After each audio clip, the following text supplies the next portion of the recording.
A second person has succumbed to injuries received during Saturday's gun attack on a taxi in downtown Montego Bay, St. James. He has been identified as 26-year-old Leande Gooden. The taxi driver, 31-year-old Romain McFarlane, has been pronounced dead on arrival at hospital on Saturday. It is reported that about 3:30 p.m. the driver of a Toyota Probox motor car and a male passenger were traveling along Arbor Street when they were ambushed at the Union Street intersection by armed men in another car. Yesterday afternoon, Tanisha Martin threw herself into chores in her yard as she sought to block her mind from the tragic loss of her 19-year-old son, Norlando McDonald, who died from a stab wound allegedly inflicted by his own sibling on Saturday night. The brothers had a dispute inside their home at Washington Mews, an informal settlement tucked away behind Westmead Willows in Portmore, St. Catherine, when it is reported that the younger of the two, who is 15 years old, stabbed his older sibling sometime after 9 p.m. For their mother, the incident was reminiscent of the Bible story of Cain and Abel.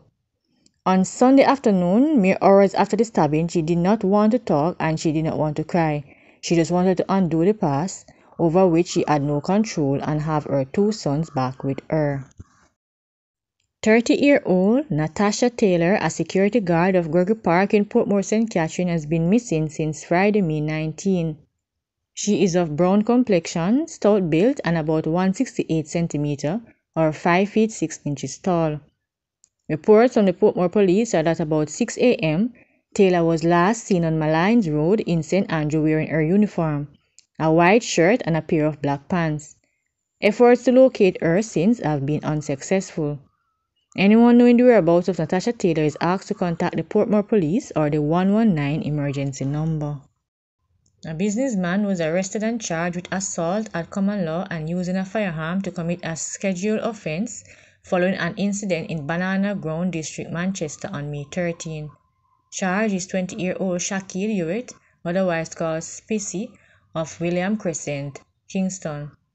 Reports are that about 4 p.m. Hewitt was in a dispute with the complainant when he allegedly pointed a firearm at her before fleeing the scene. A report was made to the police and Hewitt was intercepted in Clarendon, Wales, on his way home.